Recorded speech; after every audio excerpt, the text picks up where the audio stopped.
Sir শুনতে পাচ্ছি না স্যার। শোনা যাচ্ছে? জি স্যার, জি একটু ভাঙ্গা ভাঙ্গা আসছে স্যার আওয়াজটা। আচ্ছা, ওকে, আমরা চ্যাপ্টার 2 আজকে রিভিউ করব আর কি, সাপ্লাই চেইন পারফরম্যান্স। আমরা মূলত দেখবো যে স্ট্র্যাটেজিক ফিট কিভাবে আমরা অ্যাচিভ করতে পারি এন্ড স্কোপ নিয়ে সামনে কিছু বলার চেষ্টা করবো আর কি। তো সমস্যা হচ্ছে বাংলাদেশের এনভায়রনমেন্টটা যদি একটু চিন্তা করেন আজকে, বা আপনার যা যা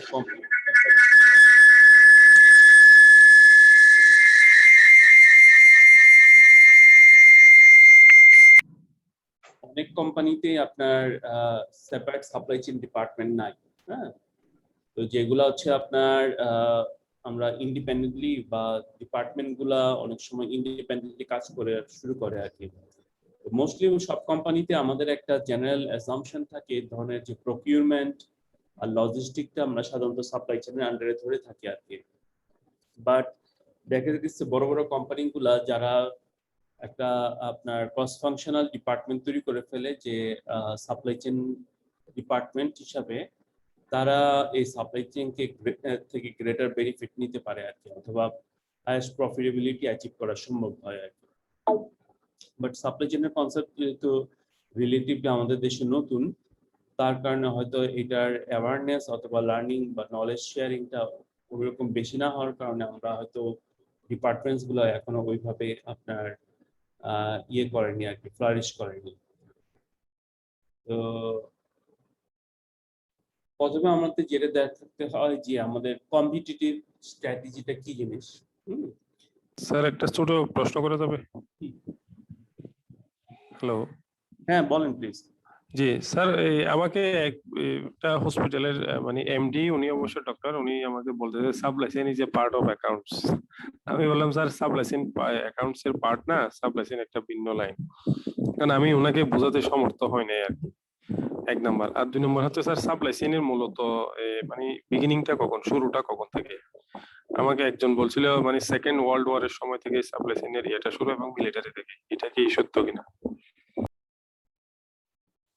ইভ্যালুয়েশনটা ওইখান থেকে শুরু হয় আর কি, যে আগে যেভাবে অপারেশন ম্যানেজ করা হতো, তো সাপ্লাই চেইন আপনার সেকেন্ড ওয়ার্ল্ড ওয়ারে এজ এ সাপ্লাই চেইন হিসেবে কনসেপ্ট হিসাবে দাঁড়ায় নাই, জাস্ট অপারেশনটা ওরা শুরু করে এটার বেনিফিটটা পাইছে আর কি। তো আমরা সাপ্লাই চেইন এখন, আগে একটা ধারণা ছিল যে অপারেশনস ম্যানেজমেন্ট একটা কনসেপ্ট আছে বা প্রোডাকশন ম্যানেজমেন্ট। তো এখনকার দিনে অপারেশনস, তারপরে হচ্ছে আপনার কাস্টমার ডিমান্ড জেনারেশন থেকে শুরু করে আপনার কাস্টমার দোরগোড়ায় প্রোডাক্টটা পৌঁছানো পর্যন্ত সব কাজটা আমরা সাপ্লাই চেইনের আন্ডারে নিয়ে আসছি আর কি। আপনি যত আপনার ফাংশনাল ডিপার্টমেন্টগুলো সাপ্লাই চেইনের ভিতরে নিয়ে আসতে পারবেন, তত এটার বেনিফিট পাবেন আর কি। এই যে দেখেন ডাক্তার সাহেব বলতেছেন যে এটা অ্যাকাউন্টিং এর একটা ফাংশন, অথচ আমরা যত এখানে ইয়ে পড়বো, কি যেন বলে, সাপ্লাই চেইনের যত ড্রাইভার ফাংশন পড়বো, ওখানে অ্যাকাউন্টিং এর কোনো ফাংশন নাই আর কি। বাট ওইখানে কস্ট ম্যানেজমেন্টের অনেক কিছু আছে, যেমন কস্টিং আমরা করি, ইনভেন্টরি ম্যানেজমেন্ট করি। তো হয়তো বা উনি ওই দিক থেকে বলছে এটা হচ্ছে অ্যাকাউন্টিং এর ফাংশন। আমি কি কথাটা বুঝতে পারতেছি? হিসাব কষা। জি জি জি জি স্যার, জি স্যার। হ্যাঁ, উনি হয়তো ওই দিক থেকে বলতেছে, কারণ এখানে অনেক ক্যালকুলেশন আছে। ক্যালকুলেশন তো আমাদের বিজনেসের সব ফাংশনেই আছে। মার্কেটিং ফাংশনে আমরা সিমুলেশন করে দেখি যে প্রোডাক্টের প্রাইসিংটা কেমন হবে, আর সাপ্লাই চেইনেও আমরা প্রাইসিংটা এমন ভাবে সেট করতে চাই যেন আমাদের সাপ্লাই চেইনের কোঅর্ডিনেশনটা থাকে।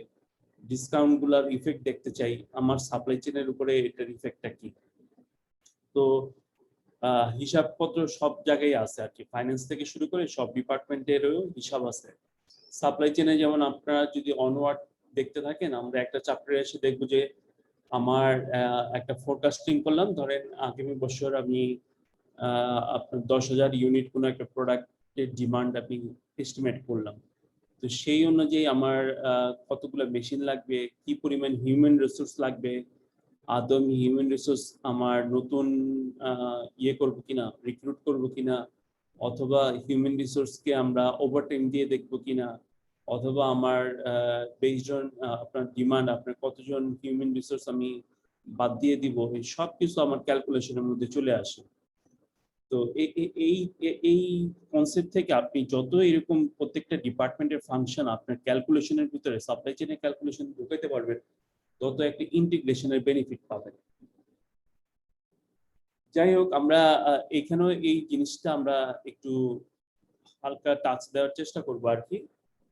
তো যেখানে যার কোশ্চেন অ্যারাইজ করে সেটা বুঝে নেবেন, এবং আপনার ডাক্তারের কথাটা খুব ইন্টারেস্টিং আর কি।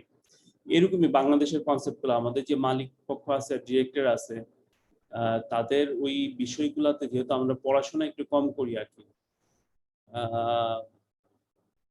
বাইরের দেশগুলোতে আপনার ম্যাক্সিমাম যারা যত কোম্পানির বড় উপরের দিকে থাকেন, মালিক পক্ষ হোক বা এমডি হোক, হোক, আপনার ডিরেক্টর লেভেলে, ম্যানেজার লেভেলে যারা আছে তারা প্রচুর পড়াশোনা করে। ফর এক্সাম্পল, আমি দেখছিলাম একটা বড় কোম্পানির আপনার সিও, সে কি করে আপনার রাত 4টার সময় তাদের মানে ঘুম ভাঙে আর কি। তো 4টার সময় ওঠার পরে হালকা ব্যায়াম করে গোসল টোসল করে বাসা থেকে বের হয়ে যায়, আপনার স্টারবাক্সে যায় নাস্তা করে। তো স্টারবাক্সে কফি খায়, আর ওইখানে 1 থেকে 1.5 ঘন্টা বা 2 ঘন্টা সময় কাটাতে আপনার নতুন নতুন বই পড়ে বা আমাদের নিউজ পেপার গুলো পড়ে তারা কনসেপ্টটা নেওয়ার চেষ্টা করে আর কি। তারপরে তারা অফিসে যায় এবং তাদের ডেইলি রুটিনে কাজ করে আর কি। কিন্তু আমাদের এখানে তো এনভায়রনমেন্টে বা আমাদের লাইফ স্টাইলে আমাদের এই জিনিসগুলো কিন্তু হাইলি আনলাইকলি, পড়াশোনাটা একদমই নাই। যার কারণে দেখা যায় যে আমরা স্কুল কলেজ থেকে যা শিখছি সেটা নিয়ে পড়ে থাকি এবং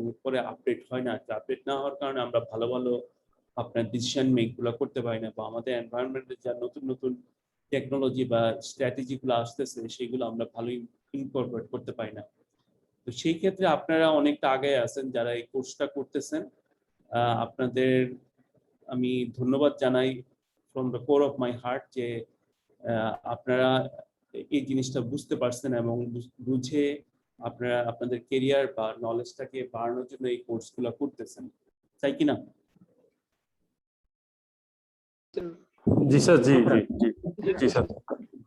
আপনাকে তো কোম্পানিগুলো টাকা দিচ্ছে না, ও বাইরের দেশে ম্যানেজারদের বা তাদের স্টাফদের কোম্পানির বিভিন্ন ধরনের ফান্ডিং দিয়ে পড়াশোনা করে। আমার সাথে প্রচুর এমবিএ করতো, কোম্পানি থেকে তাদের টাকা দেওয়া হতো এমবিএ করার জন্য। আমরা তো আর এখানে সেটা আমাদের কালচারে নাই আর কি। যাই হোক,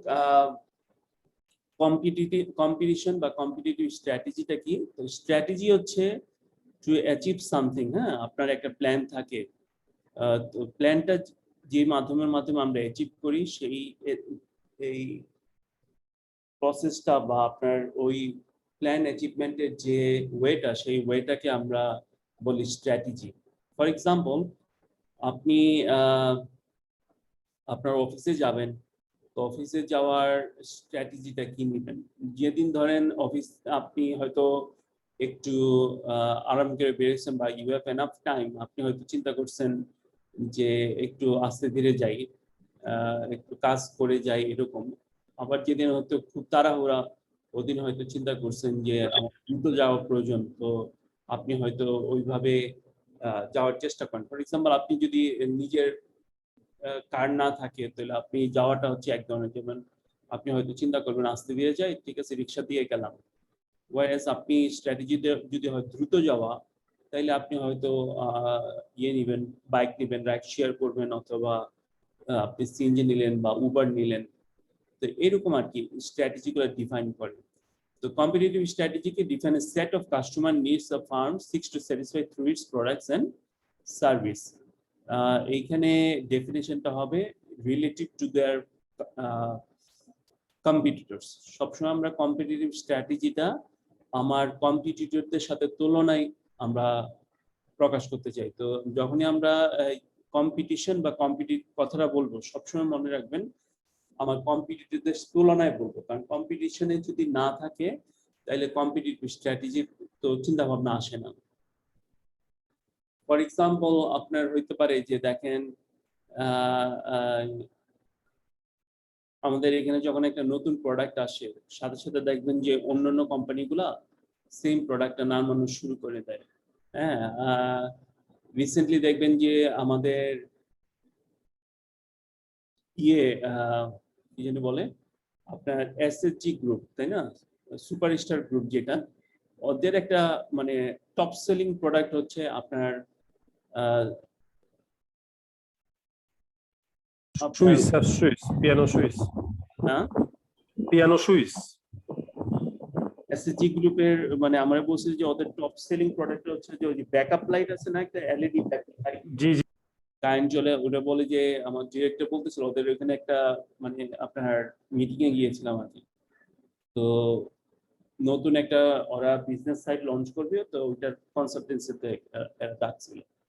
তো যাই হোক, ওরা বলছে স্যার আমাদের ওই ব্যাকআপ লাইটটা মুড়ির মতো চলে, হ্যাঁ মানুষ এরকম কেনা কিনে আর কি। তো তখন তো মার্কেটে এত ব্যাকআপ লাইট ছিল না। পরে দেখলাম যে ট্রান্সটেক কোম্পানি, নর্মালি তারা ফিলিপস এলইডি বিক্রি করে, তারা তাদের আবার ব্যাকআপ লাইট নিয়ে আসছে এলইডি ট্রান্সটেক নামে। তো আমাদের কম্পিটিশন গুলো যখন আমরা চিন্তা করব, কম্পিটিটিভ স্ট্র্যাটেজির কথা যখন চিন্তা করব, তখন আমরা এই জিনিসগুলো মাথায় রাখবো যে ইন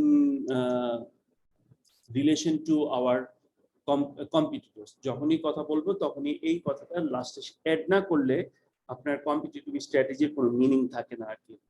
তো কম্পিটিটিভ স্ট্র্যাটেজি নানান সেক্টরে হইতে পারে, আপনার প্রোডাক্ট ডেভেলপমেন্টে হইতে পারে, মার্কেটিং এন্ড সেলস হইতে পারে, সাপ্লাই চেইন স্ট্র্যাটেজি হইতে পারে, হ্যাঁ আবার ফাংশনাল স্ট্র্যাটেজিতে আদার ফাংশনাল স্ট্র্যাটেজি হইতে পারে। ফর এক্সাম্পল কেমন হইতে পারে, প্রোডাক্ট ডেভেলপমেন্টের ক্ষেত্রে আমরা বলছি যে ট্রান্সটেকের কথা বললাম যে কম্পিটিটরটা এটা করতেছে, আমি এটা করতেছি, এখন কম্পিটিটরের তুলনায় আপনার প্রোডাক্টে কি হতে পারে, এসএসজি হয়তো মার্কেট নিচে হচ্ছে ধরেন ম্যাস মার্কেটিং বা তাদের লো কস্টে আপনারা দিবে, ট্রান্সটেক হয়তো অন পারে রাখলো বা তার প্রোডাক্ট।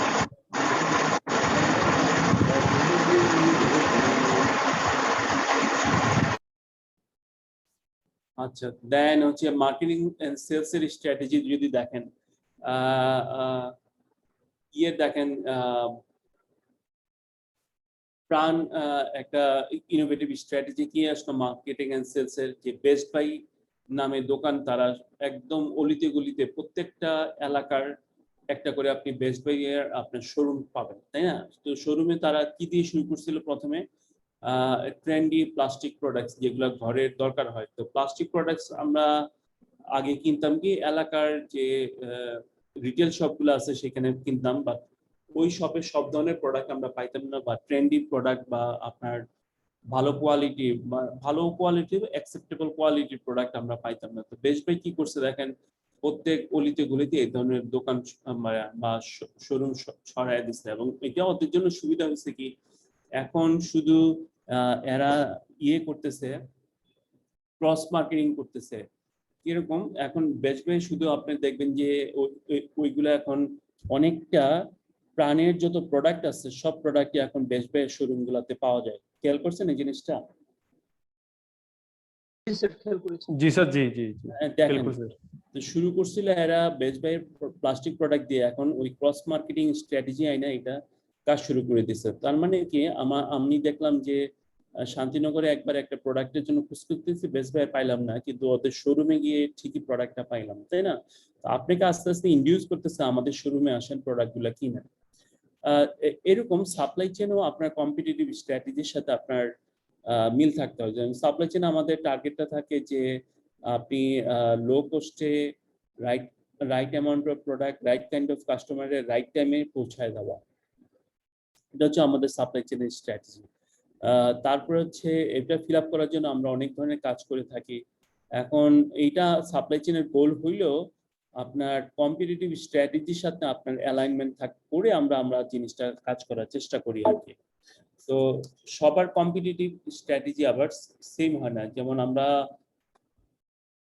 কম্পিটিটিভ স্ট্র্যাটেজিটা যদি ভালো বুঝতে চাই তাহলে আমাদের ভ্যালু চেইন দিয়ে বুঝতে হয়। ভ্যালু চেইনটা কি দেখেন, এতক্ষণ যেটা আমরা ফাংশনাল জিনিসগুলো বললাম, সবগুলো ফাংশনাল কাজগুলা করে কি, যে এটার কিছু ডাইরেক্ট আপনার প্রসেস থাকে, আরেকটা কিছু ইনডাইরেক্ট অ্যাক্টিভিটিস আছে। ডাইরেক্ট গুলো কি, new product development, marketing, sale, operation, distribution, service, এবং আলটিমেটলি এটা কাস্টমার কাছে চলে যাচ্ছে। এবং অন্যান্য ডিপার্টমেন্ট যেগুলো আছে, finance, accounting, information technology, human resources, এই জিনিসগুলো আমাদের হচ্ছে সাপোর্টিং অ্যাক্টিভিটিস।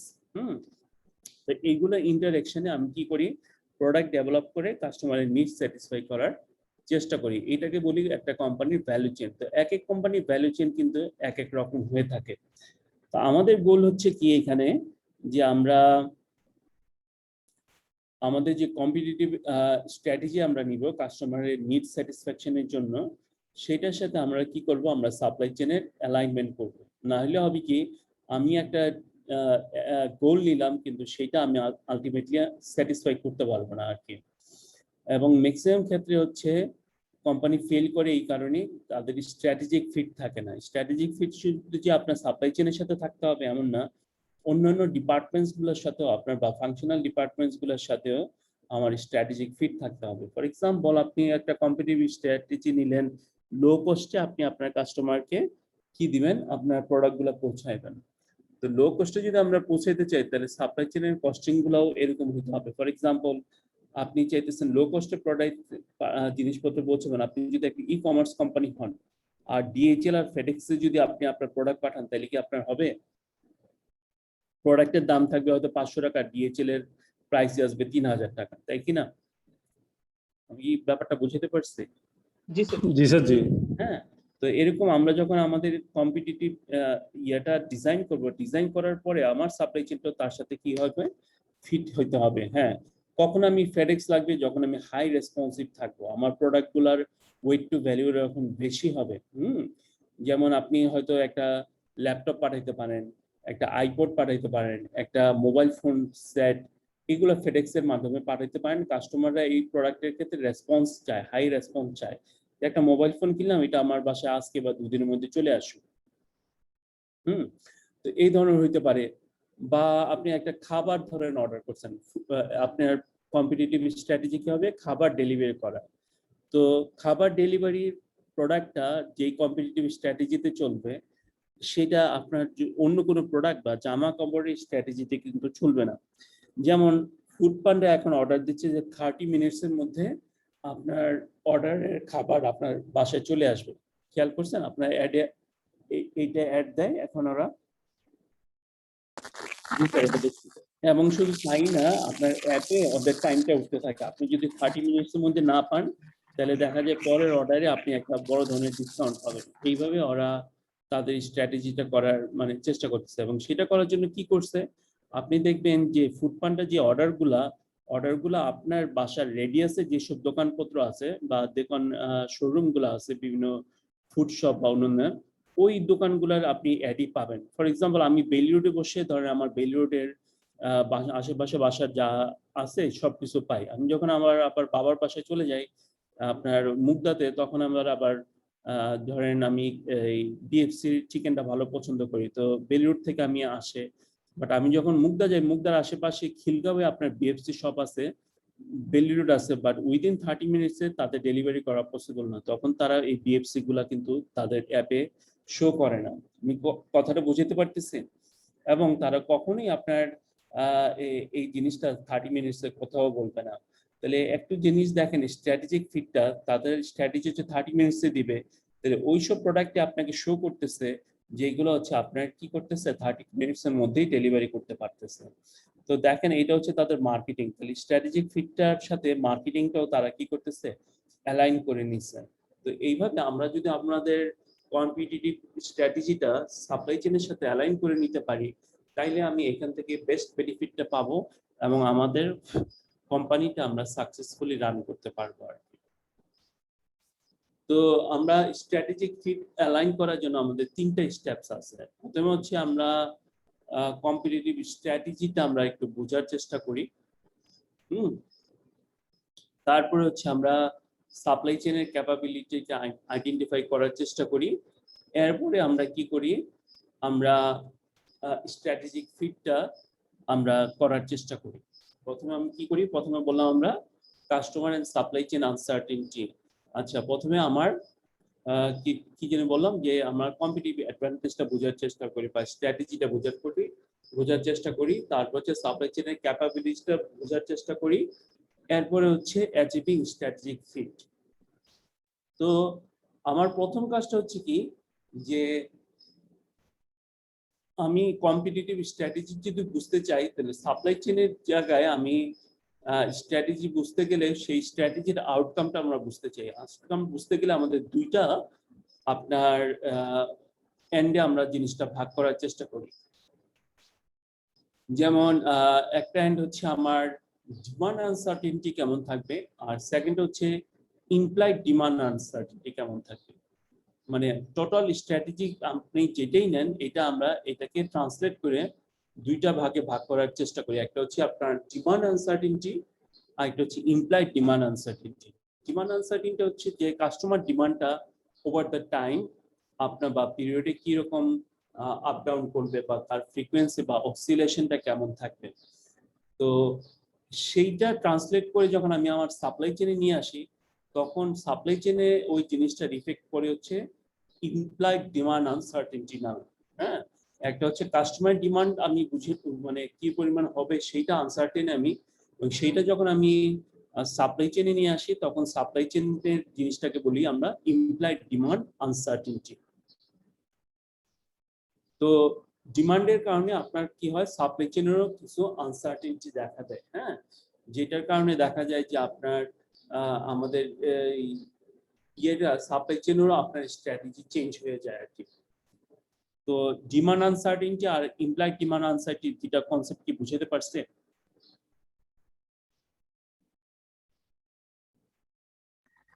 আর ইমপ্লাইড ডিমান্ড আনসার্টেনটি এটা একটা এক্সাম্পল দিই। ইমপ্লাইড আচ্ছা আচ্ছা আচ্ছা, ফর এক্সাম্পল যে ডিমান্ড আনসার্টে আছে কাস্টমারদের, বুঝলাম যে ধরেন এটা কি 100 হবে না 200 হবে আমি বুঝতেছি না। তো এই 100টা হবে না 200 ইউনিট অর্ডার করবে যদি না বুঝি, তাহলে আমার সাপ্লাই চেইনে এটার ইফেক্টটা কি পড়ে? আমার সাপ্লাই চেইনে ইফেক্টটা পড়ে যে আপনি যেহেতু 100 হবে না 200 হবে বুঝতেছেন না, যার কারণে আপনার ইনভেন্টরিটা আপনার অনেক মেনটেন করতে হয়। ইনভেন্টরি যদি আপনার তখন রাখতে হবে কি 300, অর্থাৎ 100 আপনার যদি অর্ডার করে 1 ইউনিট বা 200 করবে আপনি জানতেছেন না, তো কাস্টমারকে স্যাটিসফাই করার জন্য আপনি ইনভেন্টরি বাড়ায় রাখতে হতেছে। তাহলে এইটা হচ্ছে একটা implied demand uncertainty over supply chain. আমি কি কথাটা বুঝাতে পারছি? জি স্যার। আচ্ছা, তো যেমন কাস্টমার নিডটা কেমন হতে পারে এবং ইমপ্লাইড ডিমান্ড আনসার্টেনটি কেমন হতে পারে। তো যেমন আপনার range of quantity required increases বাড়তেছে, তাহলে increase because wider range of quantity required implies greater variance in demand. হ্যাঁ, তারপরে লিড টাইম ডিক্রিজ করছে, তাহলে increase demand there is a less time in which react to orders. তো এইটার একটা আপনার ইফেক্ট আপনার কি করে, আপনার সবসময় ইমপ্লাইডের উপরে পড়ে থাকে আর কি, বা সাপ্লাই চেনের উপর পড়ে থাকে। তো প্রোডাক্টস উইথ আনসার্টেন ডিমান্ড, হ্যাঁ, যেমন আপনার যেসব প্রোডাক্ট হচ্ছে নিউ প্রোডাক্ট টাইপ থাকে, হ্যাঁ, যেসব হচ্ছে less mature product. For example কেমন হতে পারে, নতুন একটা মোবাইল ফোন আসছে, তো মোবাইল ফোনের আপনার আমরা বয়স জানি, এখন কোম্পানিগুলোর বয়স ধরে নিচ্ছে মোবাইল ফোনগুলো হচ্ছে 1 বছর করে, কিন্তু আমরা সাধারণত 3 বছরের আগে বা 2 বছর আগে মোবাইল ফোনগুলো চেঞ্জ করি না। তো যখনই একটা মোবাইল ফোনের আপনার আসে, তো আপনি যদি 1 বছর কোনো একটা ডিমান্ড মানে আপনার লাইফ সাইকেল হয়, তো যেসব প্রোডাক্টের লাইফ সাইকেল খুব কম, যেসব প্রোডাক্ট লেস ম্যাচিউর, সেইটা আপনার হাই মার্জিনের প্রোডাক্ট, হ্যাঁ, এগুলার ইমপ্লাইড ডিমান্ড আনসার্টেনটি কিন্তু বেশি থাকে, যেহেতু প্রোডাক্টের ডিমান্ডটাই আমাদের আনসার্টেন।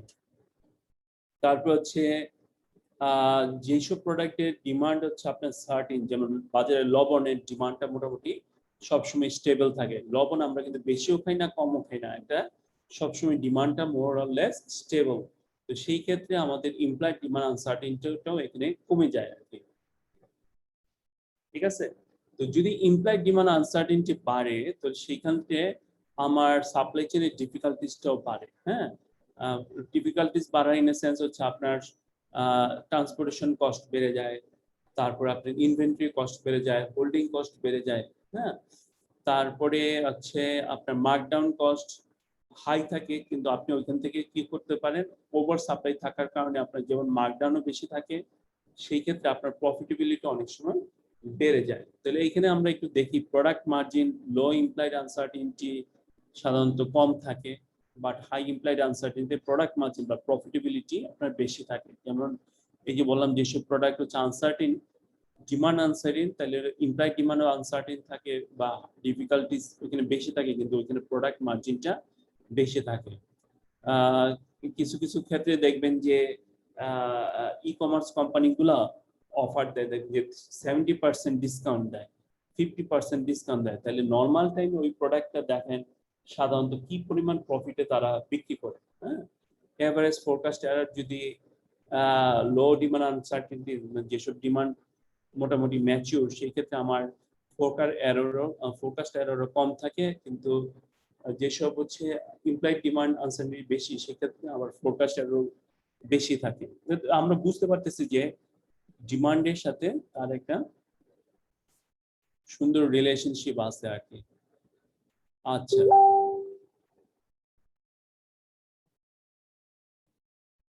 তো এখানে আমরা দেখব যে impact of supply source capability. হ্যাঁ, তো আমাদের সেকেন্ড যে পয়েন্টটা হচ্ছে যে আমরা প্রথমে আমরা বুঝলাম যে আমাদের প্রথম পয়েন্ট আমরা বলছিলাম যে আমরা আমাদের কম্পিটিটিভ স্ট্র্যাটেজিটা বোঝার চেষ্টা করব, যে স্ট্র্যাটেজি অনুযায়ী আমার কি এটা ডিমান্ড আনসার্টেনিটিটা কেমন বা ইমপ্যাক্ট ডিমান্ড আনসার্টেনিটিটা কেমন, এটা বোঝার চেষ্টা করব। সেকেন্ড কথা বলছি আমরা আমাদের সাপ্লাই চেইন ক্যাপাবিলিটিটা বোঝার চেষ্টা করব, যে আমাদের কি ক্যাপাবিলিটি আছে বা আমাদের কি ক্যাপাবিলিটি লাগবে। ফর এক্সাম্পল, আমাদের যদি ফ্রিকোয়েন্ট ব্রেকডাউনস হয়, ফ্রিকোয়েন্ট ব্রেকডাউনস হচ্ছে হয়তো এটা মেশিনে হইতে পারে, প্রোডাক্টে হইতে পারে, বা সাপ্লাই চেইনের হইতে পারে, তাহলে সাপ্লাই চেইনের আনসার্টেনিটি কিন্তু বা ইমপ্লাইড আনসার্টেনিটি এগুলো বেড়ে যায়। তারপরে আনপ্রেডিক্টেবল ল ইলস, আনপ্রেডিক্টেবল হচ্ছে যে আমাদের ডিমান্ডটা যদি আমরা জানি না, বা সাপ্লাই চেইনের সোর্স বলতে হচ্ছে যে এখান থেকে আমরা প্রোডাক্টগুলো সোর্স করব, সেখান থেকে যদি আনপ্রেডিক্টেবল থাকে তাহলে আনসার্টেনিটি বেড়ে যায়। ফর এক্সাম্পল, এই যে আমাদের লকডাউনের ক্ষেত্রে প্রথম যখন লকডাউন হয়েছিল, আমাদের বাজেটের উপর বিশাল একটা চাপ গেছিল, সবাই মোটামুটি 1 মাস 15 দিন এইভাবে তাদের জিনিসপত্র কিনে রাখছে। বাট এইবারে লকডাউনে দেখেন মানুষের অনেকটা আন্ডারস্টেবিলিটি বাড়ছে, যে তারা বাজারে অন্তত জিনিসপত্র পাবে, তার কারণে কিন্তু আমাদের বাজেটের উপরে এই ধরনের চাপটা যায় নাই। তো যখনই আনপ্রেডিক্টেবল কোনো কিছু হবে সোর্সিং এর ক্ষেত্রে, তখন আমাদের আনসার্টেনিটিটা বাড়বে। তো পুয়ার কোয়ালিটি প্রোডাক্ট যদি হয়, আপনি যেখান থেকে সোর্স করেন ওটার যদি কোয়ালিটি ভালো না হয়, তাহলে আপনার আনপ্রেডিক্টেবিলিটি বাড়ে, আপনি চাবেন বেশি বেশি প্রোডাক্ট কিনতে, এবং যেহেতু ওইখানে ফ্রিকোয়েন্ট ব্রেকডাউন থাকবে। তারপর হচ্ছে লিমিটেড সাপ্লাই ক্যাপাসিটি। আপনাদের বলে রাখি একটা মজার উদাহরণের ঘটনা, মানে বেস্ট বাই যেসব আপনার মেলামাইন তৈরি করে, খেয়াল করবেন বেস্ট বাই শোরুমে এগুলো আছে। আবার অনেক এলাকায় দেখবেন যে ভ্যানে করে আপনার মেলামাইন বিক্রি করতেছে, ওইখানেও আরএফএল লেখা থাকে, বাট ওইগুলো খুব কম দামে বিক্রি করে। তো জিজ্ঞেস করছিলাম, ভাই কি ব্যাপার, এগুলো কেন কম দাম? তো বলতেছে যে এগুলো হচ্ছে ওই ফ্যাক্টরিগুলার রিজেক্টেড মাল, জিনিসগুলা ঠিক আছে, বাট প্রিন্টিং বা সামান্য কিছু হয়তো এদিক ওদিক আছে, তো যার কারণে দেখা গেছে যে আপনার ওই লো মানে লেস প্রাইসের গুলো অনেক কিছু সেল করে দিচ্ছে। তো পুয়ার কোয়ালিটি যখন থাকবে, তখন আপনার সাপ্লাই চেইনেরও কি হবে, আপনার আপনার কি বেড়ে আনসার্টেনিটি কিন্তু বেড়ে যায়। হ্যাঁ, ইনফ্লেক্সিবল সাপ্লাই চেইন কি হচ্ছে, ক্যাপাসিটি যখন হয় যে আপনি যদি অর্ডার আপনার ডিমান্ড বাড়ে মার্কেটে, আপনার সাপ্লাই চেইন সেটা কোপ আপ করতে পারে না, অর্থাৎ সে ফিক্সড 500 ইউনিট দেয়, আপনি ওই জায়গায় যদি 600 বা 550 ইউনিট চান, সে সেটা আপনাকে দিতে পারে না। হ্যাঁ, তো এই সব ক্ষেত্রে দেখা যায় যে আপনার সাধারণত সাপ্লাই চেইনের আপনার ইয়েটা বেড়ে যায়, আনসার্টেনিটি বেড়ে যায়। তো ইমপ্লান্ট আনসার্টেনিটি আমরা কি করি, একটা আপনার যখন আমরা সাপ্লাই চেইন নিয়ে চিন্তা করি, তখন একটা স্পেকট্রাম নিয়ে চিন্তা করার চেষ্টা করি। এক স্পেকট্রামটা হচ্ছে প্রেডিক্টেবল প্রোডাক্ট, আর একটা হচ্ছে হাইলি আনপ্রেডিক্টেবল প্রোডাক্ট। তো প্রেডিক্টেবল প্রোডাক্টে আমরা সাধারণত হচ্ছে আমার ইমপ্লাইড আনসার্টেনিটিটা অনেক কম থাকে, আর হাইলি আনসার্টেন যেগুলো থাকে, তো সেইখানে আমরা কি করি, ইমপ্লাইড আনসার্টেনিটিটা সাধারণত অনেক বেশি থাকে আর কি। তো যখন আমরা এই জিনিসটা দুইটা কি করি, ক্যাপাবিলিটিস গুলো যখন এই ক্ষেত্রে মিট করতে চাই, তো আমাদের দেখা যায় যে দুইটা অংশ নিয়ে কাজ করতে হয়। এখন ইমপ্লয়েড আনসার্টেনটি, আরেকটা কি বললাম যে এটা খুব বেশি হইতে পারে, একদম জিরোর কাছাকাছি থাকতে পারে, অথবা আপনার একদম এক্সট্রিম লেভেলেও থাকতে পারে। তো আমরা সাধারণত এখানে আমার সাপ্লাই চেইন ক্যাপাবিলিটি, আমরা দুইটা ক্যাপাবিলিটির কথা বলতে পারি। দুইটা ক্যাপাবিলিটি হতেছে মানে সবকিছু সাপ্লাই চেইনের যত স্ট্র্যাটেজি আছে এটা মিট করার জন্য, বা আপনার স্ট্র্যাটেজি ওই যেটা আছে আমাদের যে ইমপ্লয়েড আনসার্টেনটি ওই স্পেকট্রামটা আমরা মিট করার জন্য সাধারণত আমরা দুইটা স্পেকট্রামে কাজ করি। এখানে একটা হচ্ছে হাইলি এফিশিয়েন্ট সাপ্লাই চেইন, আর একটা হচ্ছে আপনার highly responsive supply chain. Highly efficient supply chain চেষ্টা করে হচ্ছে যত কম কস্টে আপনার কাস্টমার ডিমান্ড বা নিডটা ফুলফিল করা যায় আর কি। Are highly responsive supply chain হচ্ছে আপনার যত কম সময়ে কাস্টমার সাপ্লাইটা আপনার ডিমান্ডটা ফুলফিল করতে পারেন। তো রেসপন্সিভ এর ক্ষেত্রে সবসময় কস্ট হচ্ছে সেকেন্ড প্রায়োরিটি, হ্যাঁ। আর এফিশিয়েন্সির ক্ষেত্রে আপনার কস্ট হচ্ছে ফার্স্ট প্রায়োরিটি, রেসপন্সিভনেস হচ্ছে সেকেন্ড প্রায়োরিটি। তো আমরা কি করি, আমরা যখন সাপ্লাই চেইন আমরা ডিজাইন বা ক্যাপাবিলিটিস গুলো ডিজাইন করতে চাই, তখন আমরা একটা সাপ্লাই চেইন ফ্রন্ট এন্ড নিয়ে চেষ্টা করি, কস্ট রেসপন্সিভ ফ্রন্টিয়ার। অর্থাৎ আপনার এক পাশে হচ্ছে কস্ট থাকে, আরেক পাশে হচ্ছে আপনার রেসপন্সিভনেস। তাহলে এই যে কার্ভটা দেখতেছেন, এটা হচ্ছে আমরা ইনডিফারেন্ট কার্ভ বলি। অর্থাৎ আপনি হয়তো হাইলি রেসপন্সিভ হচ্ছেন, বাট আপনার হাই কস্ট আপনার কি করতেছে, ইনকার করতেছে, এই দিকে আপনি একরকম থাকেন। অথবা আপনি লো কস্টে যাচ্ছেন, আপনি রেসপন্সিভনেস কমে যাচ্ছেন। তো একটা কোম্পানি এই কার্ভের ভিতরে কোথাও না কোথাও সে কি করে সাধারণত অপারেট করে থাকে আর কি।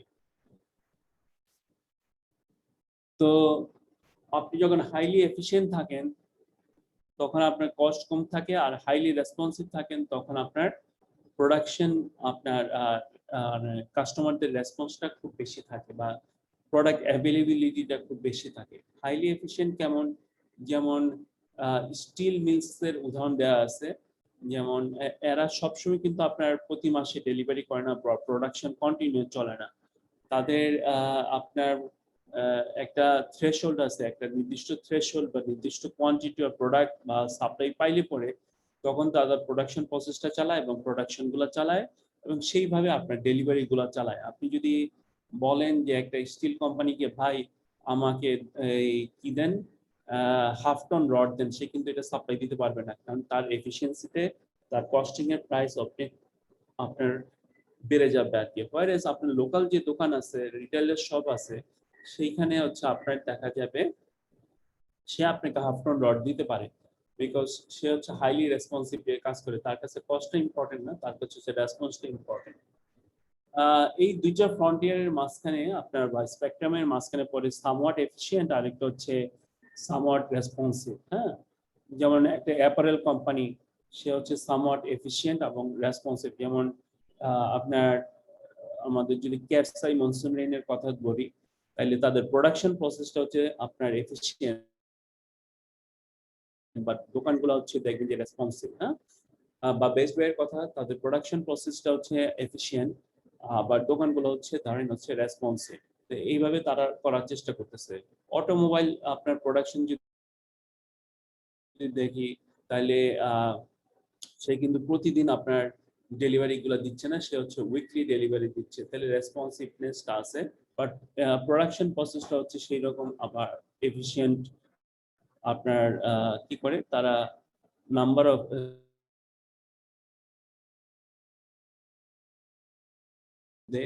এই মাঝখানে গুলো হচ্ছে আপনার টেইলর আমরা বলি আর কি, টেইলর রেসপন্স তারা করে থাকে আর কি।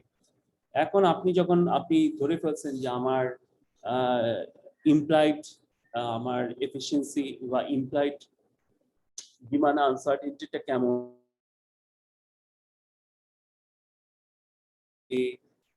এফিশিয়েন্ট থাকবো, এই দুইটা যখন আপনি আপনি ডিফাইন করার চেষ্টা করছেন, তখন আমরা চেষ্টা করি কি আমার স্ট্র্যাটেজিক ফিটটা আনার। এখন স্ট্র্যাটেজিক ফিট আনার ক্ষেত্রে যেমন উদাহরণ দিলে বোঝা যায়, ফর এক্সাম্পল 7-Eleven জাপানি কোম্পানি, সে কি করছে আপনার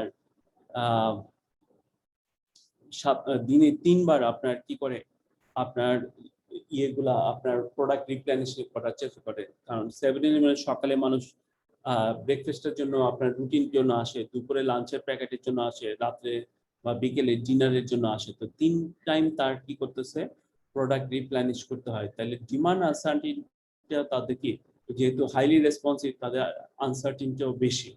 তো যেহেতু ডিমান্ড আনসার্টিনিটিটা বেশি, তো সেই কারণে তারা হচ্ছে কি হাইলি রেসপন্সিভ নিয়ে আসছে।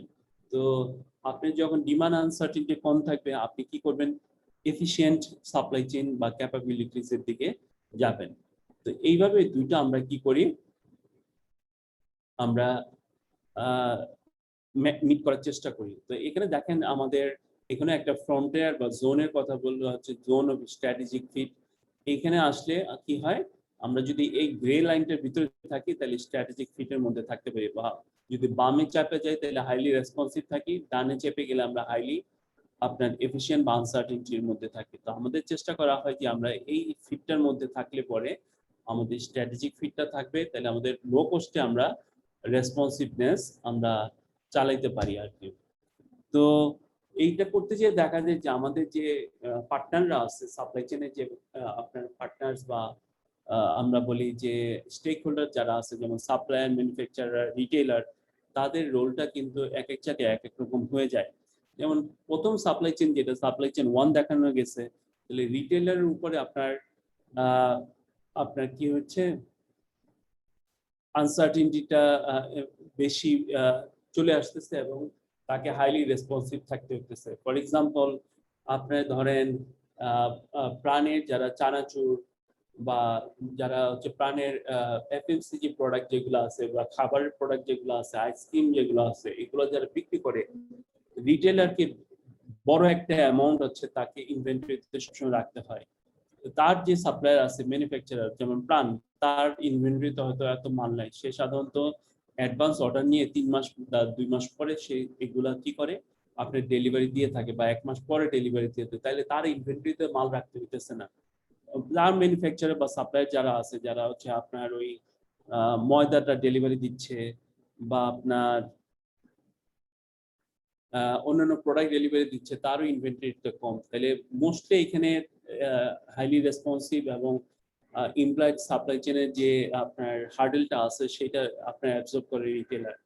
ওয়ারেজ অন্য আরেকটা প্রোডাক্ট ধরেন আপনার যদি ফার্মাসিউটিক্যাল প্রোডাক্ট ধরেন, তাহলে সাপ্লায়ারও এরকম হার্ডেলটা মোটামুটি থাকে না, বাট ম্যানুফ্যাকচারারকে আপনার তাদের ডিস্ট্রিবিউশন হাউসগুলো প্রচুর অ্যামাউন্ট অফ প্রোডাক্ট কি করতে হয়, আপনার ইনভেন্টরি রাখতে হয়। কারণ রিটেইলাররা এখানে সাধারণত প্রোডাক্ট সামান্যই অর্ডার করে এবং ওইগুলো শেষ হওয়ার পরে সে আবার অর্ডার করে।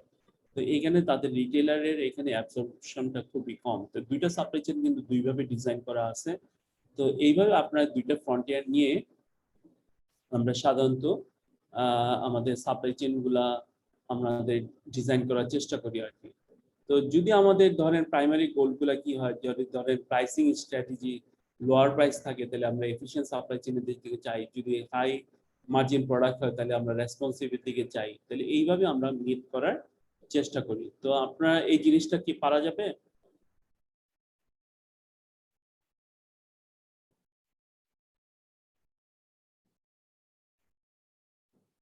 তিনটা পয়েন্ট কি আপনারা বুঝতে পারছেন? জি স্যার, মোটামুটি পারছেন।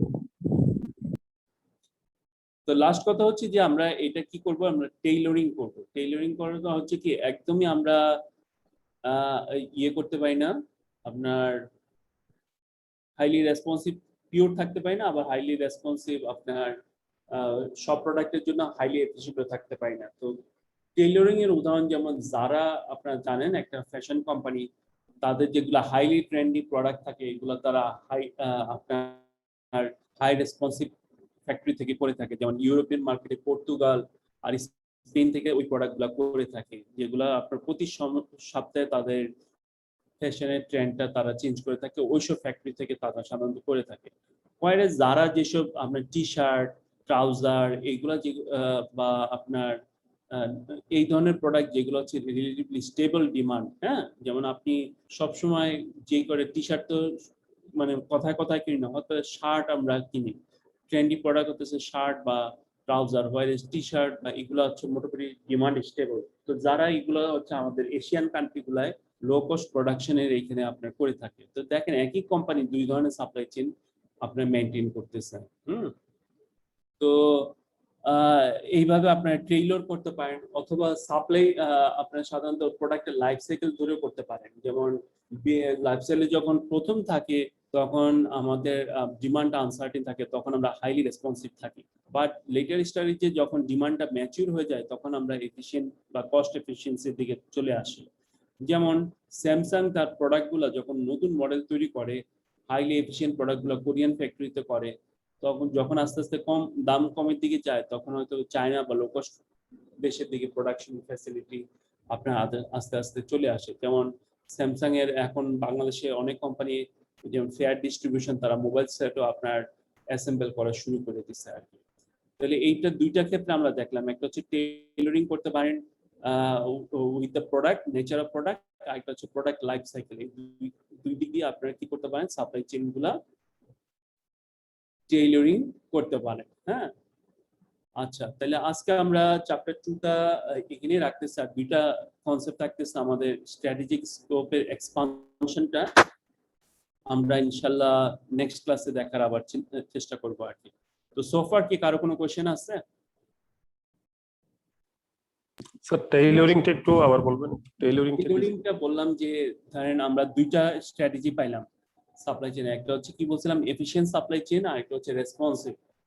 তো আপনি যখন ম্যাচ করেন তখন তো আমরা বলছি যে আনসার্টেনটির সাথে আপনি ম্যাচ করবেন। তো এমন কোম্পানি আছে যারা হচ্ছে দুইটাই করে, দুই ধরনের প্রোডাক্ট। যেমন আপনার যদি ফার্মাসিউটিক্যাল কোম্পানির উদাহরণ দেই, ধরেন নতুন একটা প্রোডাক্ট আসছে, তাইলে তাকে হাইলি রেসপন্সিভ থাকতে হবে, কারণ ওইটার ডিমান্ড সে মার্কেটে জানে না। তো যখন যেখানে যেটা পায় সেইভাবে তাকে কি করতে হয়, ওইটার সাপ্লাই দিতে হয়। পরে যেসব প্রোডাক্ট, যেমন আপনি গ্যাস্ট্রিকের ওষুধ, এটা মানুষ মুড়ির মতো খায়, তো গ্যাস্ট্রিকের ওষুধগুলো হচ্ছে আপনি কস্ট এফিসিয়েন্সির সাপ্লাই চেইন ম্যানেজ করার চেষ্টা করেন। আমি কি কথাটা বুঝতে পারছি? জি স্যার, জি জি। হ্যাঁ, আবার এইটা একটা হচ্ছে প্রোডাক্টের নেচার অনুযায়ী, আরেকটা প্রোডাক্ট হচ্ছে একই প্রোডাক্টের লাইফ সাইকেল অনুযায়ী আপনি কি করতে পারেন, আপনার স্ট্র্যাটেজি ডিজাইন করতে পারেন। যেমন প্রোডাক্টটা নতুন থাকে তখন ডিমান্ড আমরা জানি না, তখন আমাদের হাইলি রেসপন্সিভ সাপ্লাই চেইন লাগে, মানে যত দ্রুত কাস্টমার অর্ডার দেওয়ার সাথে সাথে আমি সাপ্লাই করতে পারি। বাট এটা ডিমান্ড যখন আস্তে আস্তে মার্কেটে ম্যাচিউর হয়ে যায় তখন আপনার আমরা cost efficient supply chain manage করার চেষ্টা করি। যেমন আপনাদের আরেকটা বড় উদাহরণ দেই, যেমন আমাদের যে সেল অপারেটর কোম্পানিগুলো যখন তারা প্রথম প্রথম আসছিল বাংলাদেশে, তখন দেখতেছেন যে তারা নিজস্ব সবকিছু দিয়ে তারা তাদের অপারেশনটা চালাইতো। কাস্টমার সার্ভিস এলাকায় এলাকায় বড় বড় তাদের শোরুম গুলো ছিল, যেখানে তারা কাস্টমার সার্ভিস গুলো দিত। বাট এখন যেহেতু মার্কেট এখন ম্যাচিউর, এখন ওরা কি করছে, তাদের নিজস্ব শোরুম গুলো তারা বিভিন্ন এলাকায়, দেখা যায় যে 4-5টা থানা মিলে একটা নিজস্ব শোরুম আছে, ম্যাক্সিমাম তারা সার্ভিসটা দিয়ে থাকে হচ্ছে থার্ড পার্টি দিয়ে, যেগুলো হচ্ছে কস্ট এফিশিয়েন্ট সার্ভিস। তাহলে প্রোডাক্টের শুরু যখন ছিল আমাদের অপারেটররা, তখন তারা রেসপন্সিভ সার্ভিস দিচ্ছে, কাস্টমার চাওয়ার সাথে সাথে বিভিন্ন শোরুম বা নিজস্ব প্রোডাক্ট দিয়ে সার্ভিস দেওয়ার চেষ্টা করছে। এখন দেখেন প্রত্যেকটা কোম্পানি তাদের হেডকোয়ার্টার ছাড়া বাকি সব সার্ভিস হচ্ছে থার্ড পার্টি দিয়ে চালাইতেছে, বিকজ মার্কেট ম্যাচিউর হয়ে গেছে, তারা কস্টের দিকে আপনার কস্ট কমানোর দিকে মানে নজর দিচ্ছে। কথাটা বুঝে গেছে ফাইসাল? জি স্যার, জি জি জি স্যার, জি স্যার। এভিয়েশন এবং স্যার শিপের ক্ষেত্রে কি ওনারাও কি সাপ্লাই চেইনটা ফলো করে স্যার? কিসের ক্ষেত্রে? এভিয়েশন মানে স্যার উড়োজাহাজ শিল্প এবং হচ্ছে এই পানির যে জাহাজগুলো যেগুলো ধরেন, যে এরাও কি সাপ্লাই চেইনটা মেনে? সবাই সাপ্লাই চেইন মেনটেন করতে হয় না এমন কেউ নেই, আমাদের ফ্যামিলি থেকে শুরু করে সবাইকে সাপ্লাই চেইন মেনটেন করতে হয়। এভিয়েশনের ক্ষেত্রে ক্যাপাবিলিটিস গুলা মানে ফুলফিল করার জন্য আপনার কি লাগতেছে, আপনার টিকেটিং আমরা করি সাপ্লাই চেইনের মাধ্যমে, আমরা উদাহরণ দেখাবো আপনার, হ্যাঁ, ওভার প্রাইস ওভার বুকিং দিয়ে করি কেন করি। তারপরে হচ্ছে আপনার ওইখানে হিউম্যান রিসোর্স লাগতেছে, পাইলট ক্রু, তারপরে আপনার হচ্ছে ক্লিনিং সার্ভিস লাগতেছে, তারপরে হচ্ছে আপনার যে ওই ফুড এন্ড বেভারেজ যেগুলো লোড হয়, হ্যাঁ, এবং এগুলো খুব কম সময়ের মধ্যে লোড করতে হয়। তো টোটাল জিনিসটা হচ্ছে সাপ্লাই চেইনের মধ্যেই পড়ে। বুঝতে পারতেছি? জি স্যার, জি জি জি। ঠিক আছে, তাহলে আজকে এই পর্যন্ত। হ্যাঁ, সবাই ভালো জি স্যার, থাকবেন। জি জি স্যার, জি। আসসালামু আলাইকুম স্যার। আসসালামু আলাইকুম।